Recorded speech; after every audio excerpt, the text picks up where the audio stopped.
तो पिछले एपिसोड में हमने देखा था कि इवन ने डोल्सो को बताया था कि मैडम सोही ने उसे उसके मेंशन में बुलाया है, जो सुनकर डोल्सो खुश हो जाता है और सोही के मेंशन की ओर जाने लगता है, जहां उसे मेंशन के बाहर सियोंग दिखता है जो डोल्सो को रोक देता है और बोलता है कि ये जगह तुम्हारे घूमने के लिए नहीं है, इसलिए तुम आगे नहीं जा सकते। जो सुनकर डोल्सो सियोंग को बोलता है कि मुझे मैडम सोही ने यहाँ बुलाया है, इसलिए मैं यहाँ पर आया हूँ। वहीं उसकी ये बात सुनकर सियोंग थोड़ा परेशान हो जाता है, जिसके बाद वो उसे वार्न करता है कि यदि उसने मैडम के साथ कोई भी डिसरिस्पेक्ट करी तो उसके लिए वो अच्छा नहीं होगा। जो सुनकर डोल्सो बोलता है कि ठीक है, मैं ये बात याद रखूंगा। जिसके बाद डोल्सो सोही के रूम के पास आकर मैडम सोही को पुकारता है, जहाँ वो बोलता है कि मैडम क्या आपने मुझे बुलाया था। जहाँ ये सुनकर सोही डोर ओपन करती है, वहीं वो डोल्सो को देखकर खुश हो जाती है। जिसके बाद वो डोल्सो का हाथ पकड़कर उसे अपने कमरे के अंदर ले आती है और फिर उसे किस कर लेती है, जहाँ वो बोलती है कि मैंने तुम्हें काफी मिस किया। जो सुनकर डोल्सो भी बोलता है कि मैडम मैंने भी आपको मिस किया। इसके बाद सोही सडनली डोल्सो के कपड़े निकालने लगती है, जहाँ डोल्सो ये देखकर बोलता है कि मैडम आप क्या कर रही हो। तो सोही उसे बोलती है कि आज मेरी सिस्टर बाहर जंगल में शिकार करने गई है। जो बोलकर वो अपने और डोल्सो के कपड़े निकालने लगती है और मजे करने लगती है, जहाँ उन्हें ये सब करते हुए शाम हो जाती है। जिसके बाद हम सुरीन को देखते हैं, जो कि शिकार करके वापस घर लौटती है, जहाँ पर उसे घर से एक अजीब सी स्मेल आती है। जो देखकर वो सोही के रूम की ओर जाती है, जहाँ उसे लगता है कि शायद फिर से सोही डोल्सो के साथ मजे कर रही है। तो वो सोही के रूम के पास आकर उसके रूम में एक होल करती है और उसके अंदर झांकती है, जहाँ वो देखती है कि सोही डोल्सो के साथ मजे कर रही है। जहाँ उन्हें ऐसी हालत में देखकर उसकी भी सांसें रुक जाती हैं। जिसके बाद ये सब देख उसकी भी हालत खराब हो जाती है और तब उसे उनकी आवाज भी सुनाई देती है। लेकिन तभी वहाँ पर लेडी आ जाती है। वहीं लेडी योरम को बोलती है कि आखिर तुम यहाँ पर क्यों भीग रही हो। जहाँ लेडी की आवाज सुनकर सुरीन डर जाती है। जिसके बाद सुरीन लेडी के पास आकर उसे वहाँ से ले जाती है। जो देखकर लेडी बोलती है कि मुझे सोही को देखना है कि उसकी हेल्थ ठीक है या नहीं। जो सुनकर सुरीन बोलती है कि माँ सोही ठीक है, उसे कुछ नहीं हुआ। जो बोलकर वो उसे वहाँ से दूर ले जाती है। जिसके बाद हम डोल्सो और सोही को देखते हैं, जहाँ उन लोगों को बाहर से किसी की आवाज सुनाई देती है, जिसके कारण वो दोनों रुक जाते हैं। वहीं इसके बाद डोल्सो बोलता है कि मैडम मुझे यहाँ से जाना चाहिए। तो सोही उसे बोलती है कि ठीक है, तुम ध्यान से जाना क्योंकि बाहर बारिश हो रही है। जिसके बाद सोही कमरे के डोर बंद करके बोलती है कि आज सुरीन के कारण वे लोग बच गए, वरना पकड़े जाते। लेकिन वो बोलती है कि सुरीन हम लोगों को कब से देख रही थी।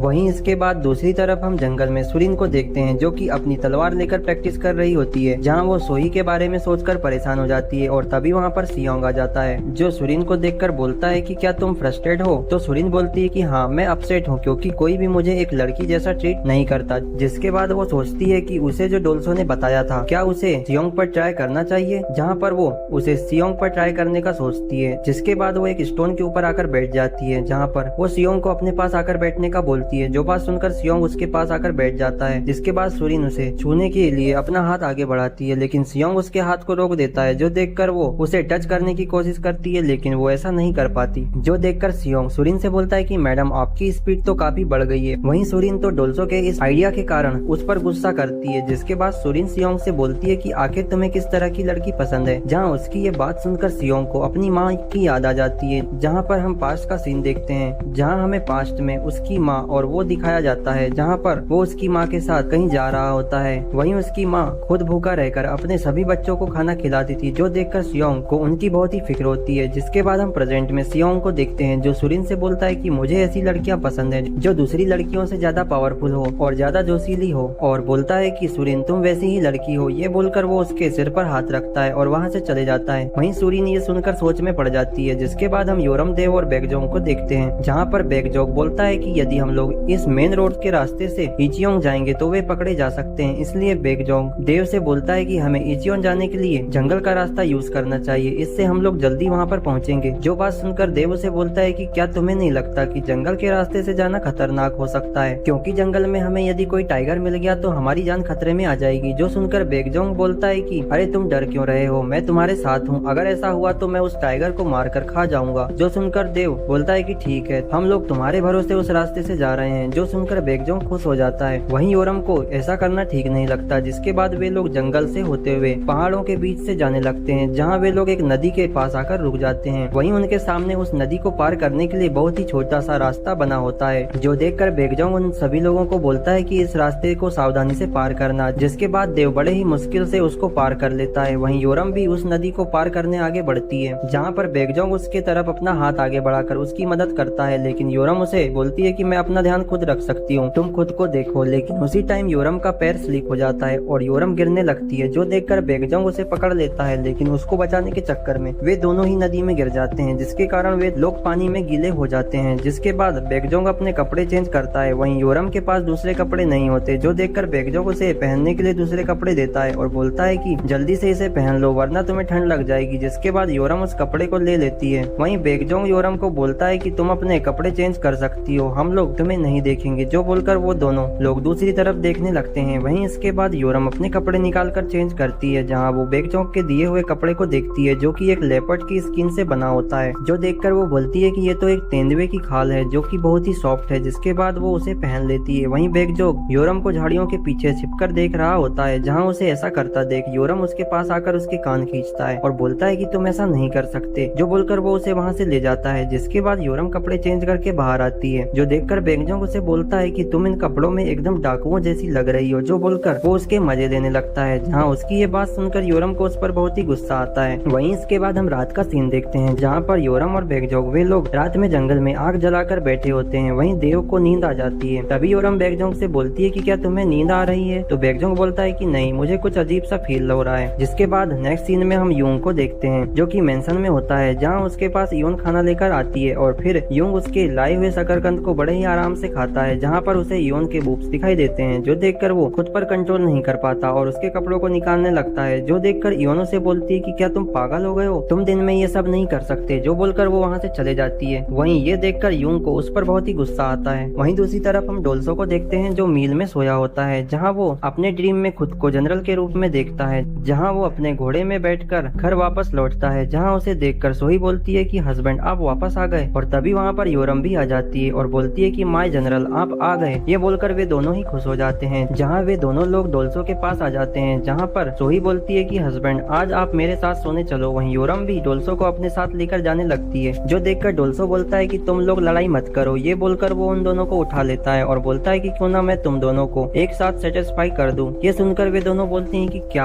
हम तीनों लोग एक साथ। वहीं इधर डोल्सो ये ड्रीम देख रहा होता है, जहाँ उसके पास में उस छोटी बच्ची का डॉग आके उसके फेस को चाटने लगता है। वहीं डोल्सो के सामने वो छोटी बच्ची आ जाती है, जो बोलती है कि क्या तुम कोई ड्रीम देख रहे हो। इसके बाद वो उसे एक लेटर जैसा कुछ देती है और बोलती है कि तुम्हारे लिए कुछ काम आया है। तो डोल्सो उसे लेकर बोलता है कि ये तुम्हें किसने दिया। तो वो छोटी बच्ची बोलती है कि मुझे मैडम सोही ने इसे सीक्रेटली आप तक पहुंचाने के लिए बोला है। जिसके बाद डोल्सो उस लेटर को ओपन करता है, जहां वो देखता है कि उसमें बड़े से पेड़ की ड्राइंग बनी है। जो देखकर वो बोलता है कि मैडम सोही आज रात फिर से तारों को देखने के लिए बोल रही हैं। वहीं दूसरी तरफ हम जंगल का सीन देखते हैं, जहां पर योरम उसे बोलती है कि तुम्हारा रियल नाम क्या है। ये सुनकर बेगजोंग बोलता है कि मेरी माँ ने मेरा नाम डोजिन रखा था, लेकिन लोगों ने मेरी माँ को विधवा बोलकर उसका बहिष्कार किया, जिसके कारण मुझे उन लोगों से नफरत होने लगी। वहीं उसकी ये बात सुनकर योरम बोलती है कि तुम्हारी माँ ने तुम्हारा अच्छा नाम रखा था। तो बेगजोंग बोलता है कि वैसे अब मेरी माँ नहीं है मेरे साथ। जो सुनकर योरम बोलती है कि मुझे माफ करना, मुझे इसकी जानकारी नहीं थी। जो सुनकर बेगजोंग बोलता है कि कोई बात नहीं।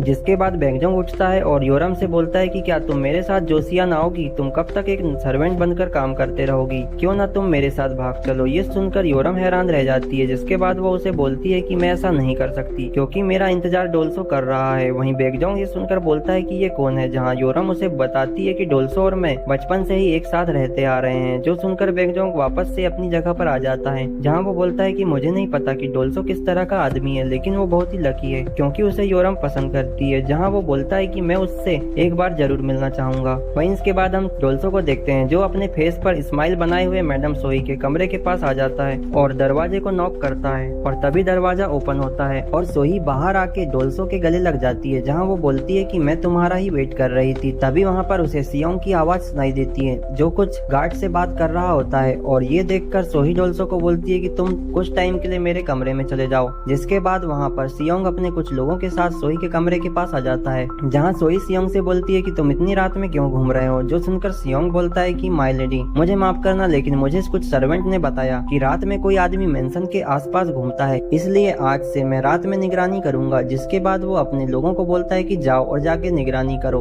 जिसके बाद सोही अपने कमरे में अंदर आ जाती है, जहाँ पर डोल्सो बोलता है कि मैडम हम अब बाहर जंगल में नहीं जा सकते, इसलिए आप जाके बेड पर सो जाओ, मैं कैसे भी करके यहाँ से बाहर निकल जाऊंगा। तो सोही ये सुनकर बोलती है कि नहीं, तुम अभी यहाँ से नहीं निकल सकते, ये तुम्हारे लिए बहुत ही डेंजरस हो सकता है। जिसके बाद सोही डोल्सो को बोलती है कि तुम आज रात मेरे साथ सो जाओ। वहीं ये बोलते हुए सोही थोड़ी ब्लश करती है। इसके बाद सीन शिफ्ट होता है और हम जंगल में देखते हैं, जहाँ पर वे सभी सोए थे। तभी बेगजोंग बोलता है कि योरम के कपड़े बहुत छोटे हैं, इसलिए उसे ठंड लग सकती है। जो बोलकर वो उसके पास आ जाता जाता है, जहां वो योरम को देखता है जिसके कपड़े वाकई में छोटे थे। वहीं बेकजोंग उसे देखकर खुद पर कंट्रोल करता है और उसे कंबल से कवर कर देता है। जिसके बाद हम वहां पर उसके डॉग को देखते हैं जो कि सडनली भूखने लगता है, जो देखकर बेकजोंग जंगल में उस ओर देखता है जहां पर उसे बहुत सारे भेड़िए दिखाई देते हैं, जो देखकर बेकजोंग बोलता है कि यहाँ पर भेड़ियों का ग्रुप क्या कर रहा है। जिसके बाद बेकजोंग वहाँ पर आग की कुछ लकड़ियों को उठाकर उनके सामने आ जाता है, जहाँ वो बोलता है कि चलो आ जाओ, जो बोलकर वो अपने हाथों में आग की मसालों को लेकर उनसे फाइट करने के लिए रेडी हो जाता है। जिसके बाद वे सारे भेड़िए बेकजोंग को मारने के लिए आगे बढ़ते हैं, लेकिन वे अचानक से रुक जाते हैं, जो देखकर बेकजोंग भी हैरान रह जाता है। जिसके बाद उसे अपने पीछे टाइगर के रोर करने की आवाज सुनाई देती है। और इसी के साथ यह एपिसोड एंड हो जाता है। यदि वीडियो अच्छी लगे तो लाइक, शेयर और चैनल को सब्सक्राइब जरूर करें। तो मिलते हैं नेक्स्ट वीडियो में।